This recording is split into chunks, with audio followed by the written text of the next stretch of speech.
Mi nueva casa vino con un sótano cerrado con llave. Rompí el candado.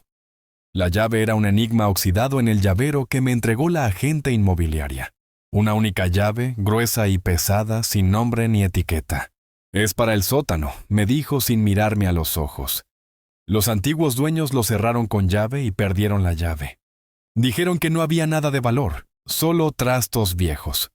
Sus palabras sonaron como un guión bien ensayado, y en el fondo de sus ojos vi un destello de algo que no era indiferencia. Era miedo. Me había mudado a la casa por la paz y el silencio.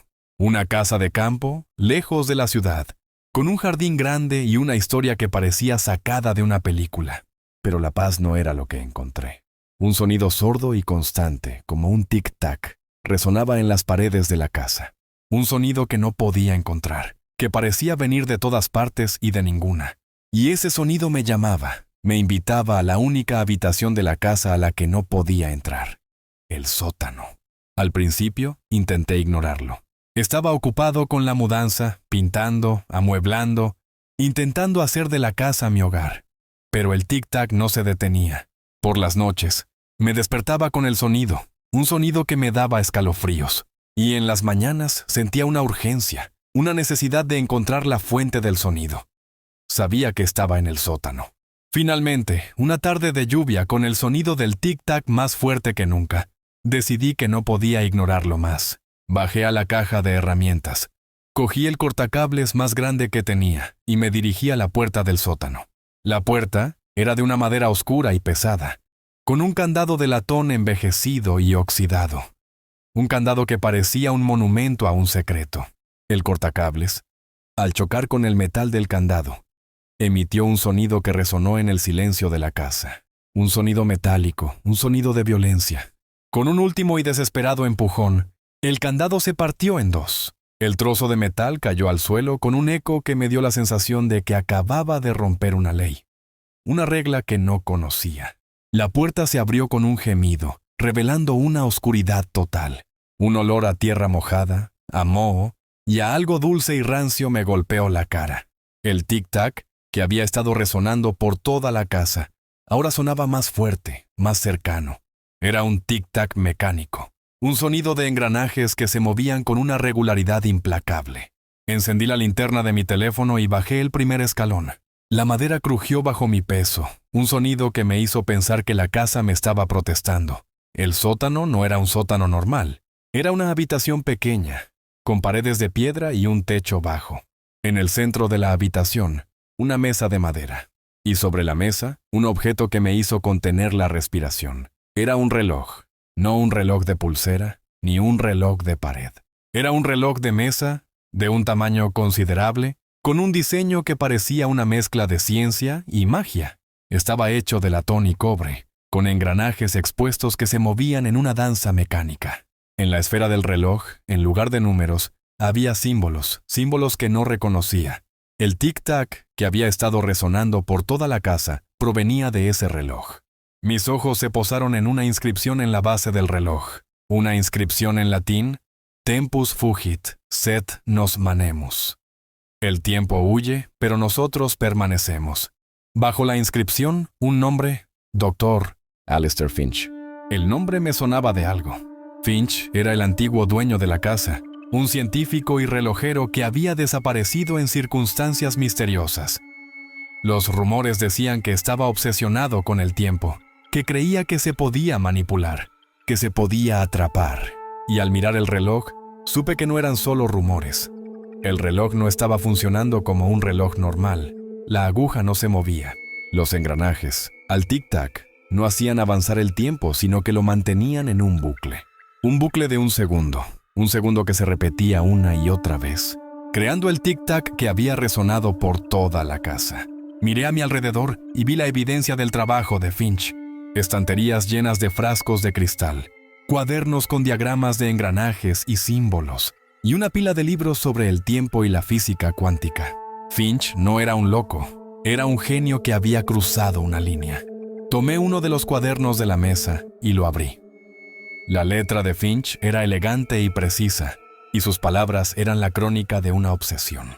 Él creía que el tiempo era un río que se podía desviar, y que su reloj, al que llamó Cronos, podía hacer precisamente eso. Su objetivo no era viajar en el tiempo, sino detenerlo.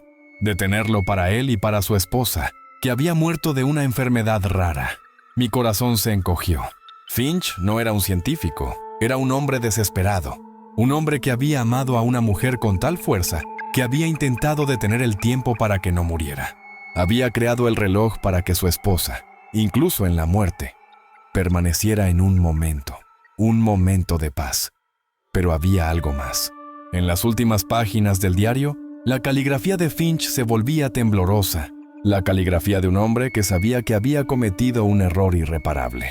El reloj, al detener el tiempo, no lo había detenido para su esposa, lo había detenido para él.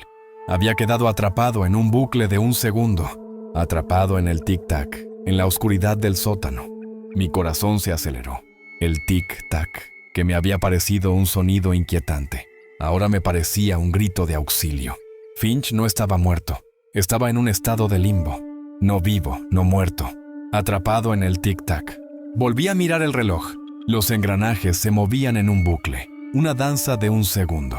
Y en el centro del reloj, donde debería estar la aguja, vi un reflejo, mi reflejo, y detrás de mi reflejo, la cara de un hombre. La cara de Finch, sus ojos, llenos de desesperación, me miraban desde el espejo del tiempo.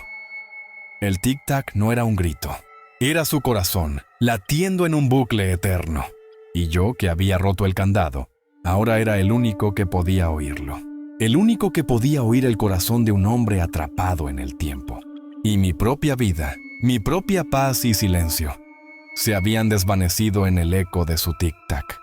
¿Qué crees que debo hacer ahora? ¿Intentar liberar a Finch del reloj o dejarlo en su bucle eterno? Sé quién secuestró a mi hija. Fue la niñera. La llamada llegó a las 3 de la madrugada. No era la voz de mi esposa, a quien esperaba escuchar, sino la de un detective. Señor García, su hija ha desaparecido. No encontramos ninguna señal de entrada forzada, ni tampoco hay rastro de la niñera, Sofía. El mundo se me vino abajo. Mi pequeña hija, de apenas 5 años, ya no estaba en su cama. La policía interrogó a todos, a los vecinos, a los profesores, a mis amigos, pero yo sabía la verdad. No había sido un extraño, fue Sofía. Ella se había integrado en nuestras vidas de una manera tan perfecta que nos cegó. Era dulce, atenta, y mi hija la adoraba. Pero yo siempre sentí una extraña sensación en la nuca cuando la veía. Una mirada demasiado intensa, unas preguntas demasiado personales. Cuando la policía me dio el visto bueno para entrar en el cuarto de mi hija, un escalofrío me recorrió la espalda. En su mesita de noche, junto a su foto, no había nada de valor. No había joyas ni dinero. Solo una pequeña nota con letra infantil y un dibujo de una estrella. Para Sofía, decía. Y debajo había un dibujo de nuestra casa. De repente, lo entendí todo. Sofía no quería dinero, no quería un rescate. Ella quería a mi hija, quería a mi familia. La quería de la misma manera en que yo la quería. Recordé que Sofía se había mudado a otra ciudad y que tenía un hermano que vivía allí. No había pruebas que la vincularan, pero no me importaba. Le dije a la policía que Sofía no era la persona que creíamos que era. Al principio se rieron de mí, pero luego, cuando la niñera fue localizada en su ciudad natal y no quiso hablar, empezaron a investigar su pasado. Al final, la encontraron en una casa abandonada. Sofía me había robado a mi hija porque creía que su madre, que había fallecido hace años, había sido una mujer terrible. Pero no era mi hija a quien quería, sino la versión de su madre que existía en su mente. Después de horas de negociaciones con la policía, Sofía se entregó. Mi hija estaba a salvo, pero nunca volvió a ser la misma. Ahora siempre dormía con la puerta cerrada con llave. Yo, por mi parte, me quedaba despierto mirando por la ventana, preguntándome si algún día volvería a ver a Sofía. No sabía si quería que la vieran o no.